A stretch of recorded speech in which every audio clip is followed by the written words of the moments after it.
द्वार प्रोफेसर नीलमणि ने ही खोला था। सीधा तना शरीर, गंभीर चेहरा और मेरी कल्पना के विपरीत एकदम भाव शून्य। सोचा जाए तो एक अजनबी युवक को सामने देखकर किसी के चेहरे पर कोई भाव ही क्या आ सकता है। मैंने कहा, क्या मैं प्रोफेसर नीलमणि से मिल सकता हूँ? मेरा अंदाजा सही था। वे बोले, मैं ही हूँ नीलमणि। मैंने फिर हिम्मत बटोर कर कहा, क्या मैं भीतर आकर 2 मिनट बात कर सकता हूँ? वह बिना कुछ बोले चुपचाप भीतर की ओर मुड़ गए। उनके ठीक पीछे चलता मैं उनके ड्राइंग रूम तक पहुंच गया। उन्होंने हाथों से ही मुझे बैठने का इशारा किया और स्वयं भी बैठ गए और प्रश्नवाचक मुद्रा में मेरी ओर देखा। मैं सोच में पड़ गया, इतने चुप्पे व्यक्ति के साथ कैसे बात हो सकती है, और वह भी इतनी अंतरंग। पर कहना तो था ही मुझे। 200 किलोमीटर दूर मैं इसलिए तो आया था। मुझे दादी ने भेजा है। दादी कौन? उन्होंने मेरी बात पूरी होने से पहले ही पूछा। उनके चेहरे पर थोड़ी सी उत्सुकता जगी। मेरी दादी यानी माधवी पाठक। आप शायद उन्हें माधवी वर्मा के नाम से पहचानते हैं। मैंने आज तक कोई चेहरा एक पल के भीतर इस कदर परिवर्तित होते नहीं देखा। दृढ़ कठोर चेहरे पर एकाएक कोमलता फैल गई। हल्की सी एक मुस्कान लहर की भांति घूम गई उनके चेहरे पर, परंतु उसके साथ कुछ और भी था। उदासी नहीं, मैं ठीक से कोई नाम नहीं दे पाऊंगा उस भाव को। दादी सख्त बीमार है और आपसे मिलना चाहती हैं। मैंने कहा, क्या हुआ माध? मेरा मतलब मिसेस पाठक को। सर, आप अन्यथा न ले, लेकिन मुझे आपके बारे में पता है, अतः आप उन्हें नाम से बुला सकते हैं। कम से कम मेरे सामने औपचारिकता की जरूरत नहीं। शायद अपने चेहरे पर उभर आए भाव को वह मेरे सामने बेपर्दा नहीं करना चाहते थे। एकदम से उठ खड़े हुए और बोले, मैं तुम्हारे लिए चाय बना लाता हूँ, फिर इत्मीनान से बैठकर बात करेंगे। कुछ देर हो गई तो मुझे लगा मुझे उनकी सहायता करनी चाहिए। रसोई घर की तरफ बढ़ा ही था कि मेरी नजर शयन कक्ष के खुले द्वार के भीतर चली गई। सामने मेज पर फ्रेम में एक बड़ी सी फोटो रखी थी जो बिल्कुल बुआ जैसी लग रही थी। मेरे पैर उधर ही मुड़ गए। किसी के शयन कक्ष में बिना इजाजत घुसना बदतमीजी है, जानता हूँ, और मैं ऐसा करता भी नहीं। परंतु बुआ की फोटो और यहाँ पास जाकर देखा तो शक्ल तो कुछ वैसी ही थी, पर 2 चोटियां, जबकि बुआ के बाल तो बचपन से ही छोटे कटे हैं। और फिर यह सलवार सूट, अच्छी तरह से ओढ़ा दुपट्टा। मैं असमंजस में की स्थिति में खड़ा था कि प्रोफेसर साहब मुझे ढूंढते वहीं आ पहुंचे। मैं अपनी गुस्ताखी के लिए क्षमा मांगता, इससे पहले वह बोले, आज सुबह से ही माधवी की बहुत याद आ रही थी, तो फोटो निकालकर उससे बातें करने लगा। मन में कुछ ठीक नहीं लग रहा था। एक समय था जब एक दिन भी न मिल पाने पर परेशान हो जाते थे। अब तो उसे देखे ही बरसों बीत गए। 48 वर्ष और 4 महीने सर। मैंने जोड़ा, बहुत कुछ जानते हो मेरे बारे में बरखुरदार, जबकि मैं तो तुम्हारा नाम तक नहीं जानता। आपने पूछा ही नहीं सर। मैंने शरारत से मुस्कुराकर कहा, जाने क्यों मुझे उनसे बहुत अपनापन हो आया था। सर का संबोधन तो इसलिए कर रहा था क्योंकि और कुछ मुझे सूझा ही नहीं, और प्रोफेसर रहे होने के नाते वह यह संबोधन सुनने के आदी भी होंगे। मेरा नाम नीलमणि है, दादी का दिया हुआ। अब पता चला कि क्यों। लगता है बहुत लाडले हो आप अपनी दादी के। बहुत सर, मुझे दादी ने ही पाला है। मैं माँ एक कॉलेज में पढ़ाती हैं, बाकी समय भी अनेक गतिविधियों में व्यस्त रहती हैं।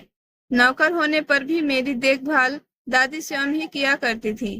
पर दादी ने तुम्हें मेरे बारे में क्यों बताया? हुआ यह कि मैं अपने साथ काम करती एक लड़की के साथ विवाह करना चाहता था। अड़चन यह थी कि वह ईसाई थी। एंजेला नाम है उसका।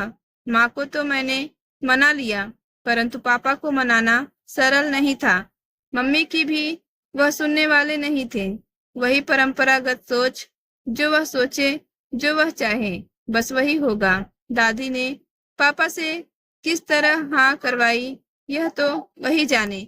लेकिन मैं खुशी के मारे दादी से लिपट गया और बोला, दादी, हुक्म करिए, मैं आपके लिए क्या कर सकता हूँ। तो वो बोली, हट पगले, अपनों का काम किसी लाभ के लिए किया जाता है क्या? तुझे खुश देख कर ही मैं खुश हो गई। यूं मेरा भी एक काम है, जो वैसे भी तुम्ही को करना है, पर आज नहीं, वक्त आने पर बताऊंगी। यह 1.5-2 वर्ष पहले की बात है। पिछले वर्ष वह कुछ अस्वस्थ रही। ठीक तो हो गई, लेकिन उन्हें यह भान भी हो गया कि सफर का अंतिम छोर आ पहुंचा है। एक दिन एक लिफाफा मुझे देकर बोली, कभी मुझे अचानक कुछ हो जाए, वह तो इस पते पर स्वयं जाकर खबर कर देना। नाम, पता सब इसमें लिखा है। तभी उन्होंने मुझे आपके बारे में थोड़ा सा बताया था। मैं उस दौर से स्वयं गुजर चुका था, अतः समझ सकता था। पर अभी वह अस्पताल में दाखिल है और मुझे आपके पास भेजा है। एक बार आपसे मिलने की तीव्र इच्छा है उनके मन में। अंतिम इच्छा ही समझ लीजिए। ज्यादा वक्त नहीं है हमारे पास। मैं आपसे निवेदन ही कर सकता हूँ। चलने के लिए मैं कार लेकर आया हूँ। माधवी की छठी इंद्रिय बहुत तेज थी। मुझे अभी तक याद है, उसने बुलाया है तो बिना कारण नहीं होगा। जाना तो है ही। कार में अधूरी रह गई बात का छोर पकड़ते हुए मैंने कहा, मैं जानता हूँ आपने दादी के कारण विवाह नहीं किया। ऐसी कोई भीष्म प्रतिज्ञा तो नहीं की थी विवाह न करने की। माँ ने कोशिश भी बहुत की, पर मन मस्तिष्क में तो वही छाई थी। किसी और के भीतर घुसने की गुंजाइश ही कहाँ थी। बाद में मैंने पूरी तरह स्वयं को काम में डुबो दिया। पढ़ाने के साथ साथ शोध कार्य भी करता रहा। शेष समय समाज सेवा में लगा दिया। पर अब वृद्ध हो गया हूँ तो सूनापन सा छा गया है जिंदगी में, कहकर वे सोच में डूब गए। दादी ने आपसे विवाह न करके किसी और से किया। आपको इस बात पर गुस्सा नहीं आया? एंजेला ऐसा करती तो मैं फिर कभी उसकी शक्ल भी न देखता। उस जमाने में लड़की ने किसी और से विवाह कर लिया वाली बात कहाँ होती थी। उनके अपने वश में होता था क्या? लड़कियां पढ़ने तो अवश्य लग गई थी, पर उनका विवाह तो माँ बाप ही तय करते थे। मैं स्वयं मिला था माधवी के पिता से। असल में माधवी के पिता और ससुर दोनों बचपन के मित्र थे और समधी बनने का फैसला कर चुके थे। यह बात हमें मालूम थी, परंतु हमने सोचा हम उन्हें मना लेंगे, औलाद की खुशी को महत्व देंगे। वह यूं भी कोई रस्म तो अभी हुई नहीं थी जो बांधा होती। माधवी के पिता के लिए यह उनके सम्मान का प्रश्न हो गया। बेटी उनके निर्णय के विरुद्ध अपनी इच्छा से कैसे विवाह कर सकती है? उनके लिए दोस्ती की अहमियत अपने बच्चों की खुशी से बढ़कर थी और माधवी के पिता ने अपनी ही बात पूरी की। मार्च के महीने में हमारे कॉलेज का स्थापना दिवस मनाया जाता है। मैं इंतजार करता मार्च का। माधवी का मायका तो यही था। हर वर्ष आती वह, बस वही मिलते थे। कार्यक्रम में एक दूसरे का कुशल क्षेम पूछने तक की बात होती। उसके आसपास रहने की वह कुछ अनुभूति दिनों तक मन में छाई रहती। फिर उसके माता पिता भी नहीं रहे। उसका आना बंद हो गया। मैं तो यहीं रहता हूँ, सो चला जाता था। मन में एक आस थी, शायद वह आ जाए।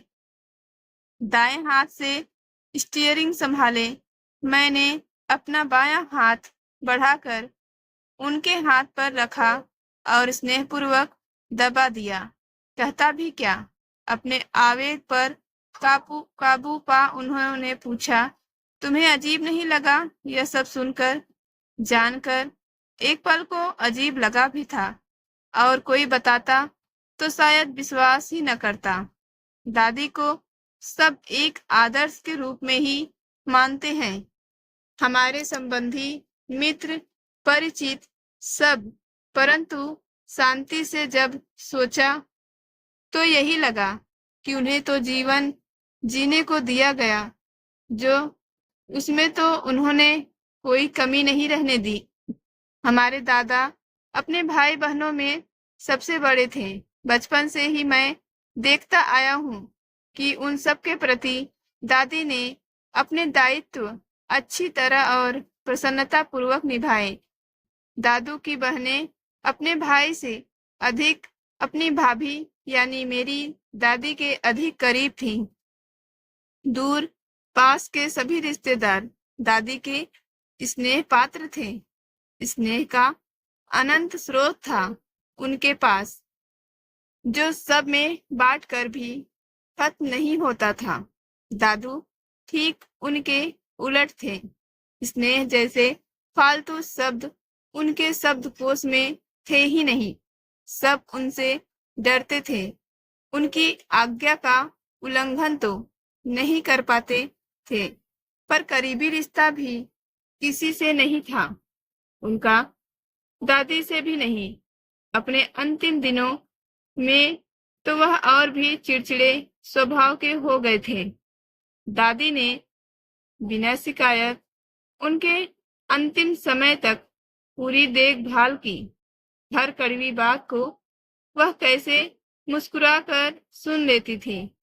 कहाँ से पाती थी इतनी शक्ति, यह कुछ कुछ अब समझ में आने लगा है। तमाम उम्र तो औरों के लिए जीती रही दादी, औरों की ही सोचती रही।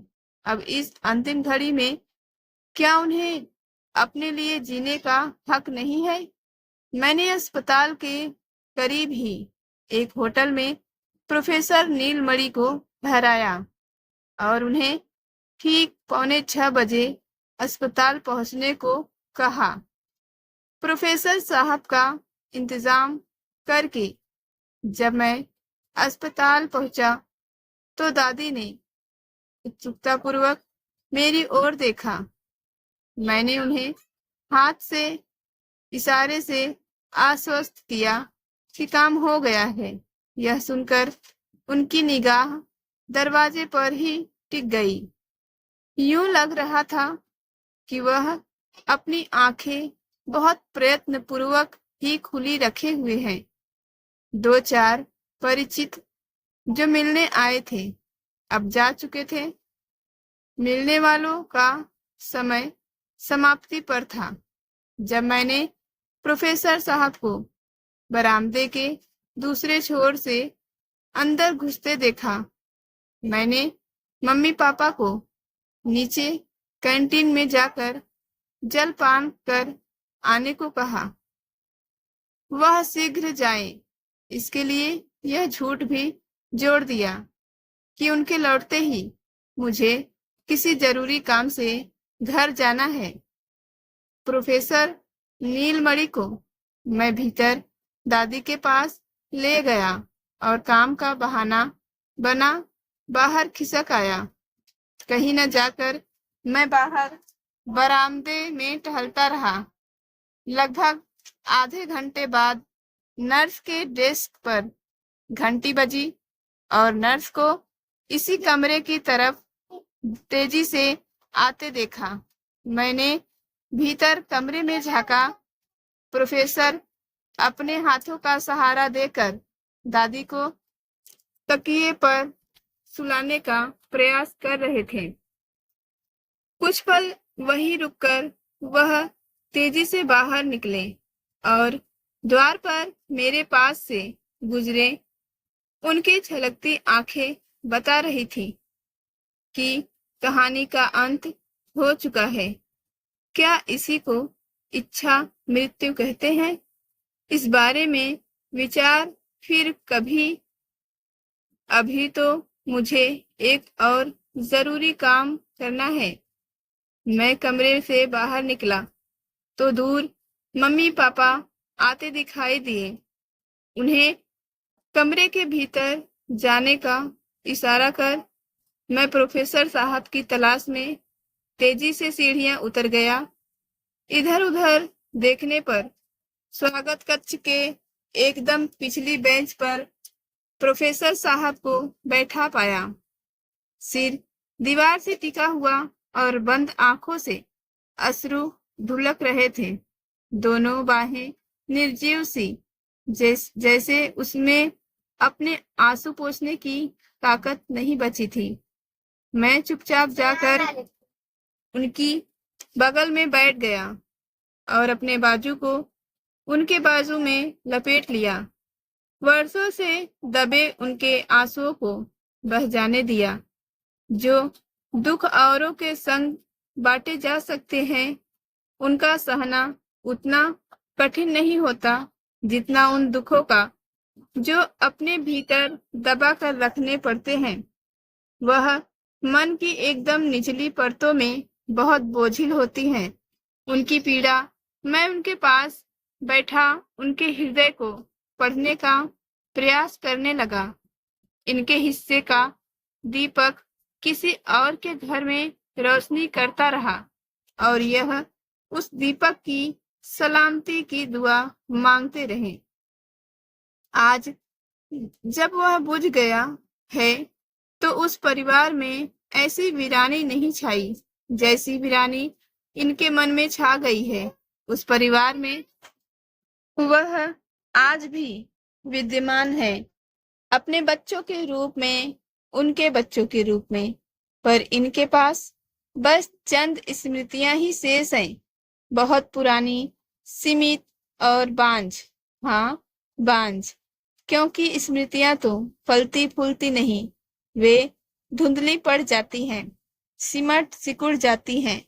यह तो प्रोफेसर साहब का आंतरिक बल था जिसने अब तक उन स्मृतियों को जीवित रखा था।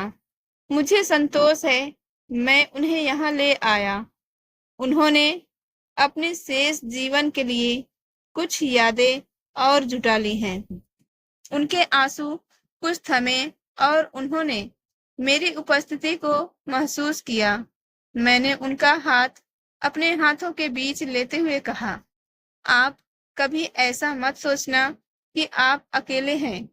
जरूरत पड़ने पर मैं करूंगा आपकी देखभाल।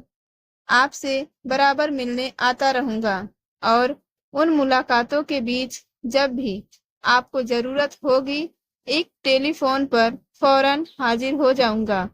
जाने कैसा आत्मीय संबंध बन गया था मेरा उनसे। लगता ही नहीं था कि आज सुबह ही पहली बार मिले हैं। मन में एकदम से कुछ उठा और मैंने कहा, क्या मैं आपको दादू कहकर बुला सकता हूँ? उन्होंने भीगी नजरों से मुझे देखा और बाहें फैलाकर मुझे अपने सीने से लगा लिया और फिर मेरे माथे पर स्नेहपूर्ण चुंबन कर इस अनूठे रिश्ते पर मोहर लगा दी। मुझे हमेशा मलाल रहेगा कि मैं अंतिम समय में माँ के पास नहीं था। पापा ने भीगे स्वर से कहा, फिर कुछ रुककर मुझसे बोले, तुम तो थे उनके पास। कुछ बोली थी। आंखें बंद करने से पहले मैं न सच बोल सकता था न ही झूठ बोलना चाहता था। बस संक्षिप्त सा उत्तर दिया, नहीं। दादी के चेहरे पर कि वह असीम शांति, वह तृप्त भाव, नहीं, मुझे कोई मलाल नहीं है कि परिवार का कोई भी सदस्य उनके पास नहीं था। एक अदृश्य डोर से वह जिसके साथ जिंदगी भर बंधी रही, वही अंतिम क्षणों में उनके साथ थे। यही महत्वपूर्ण है।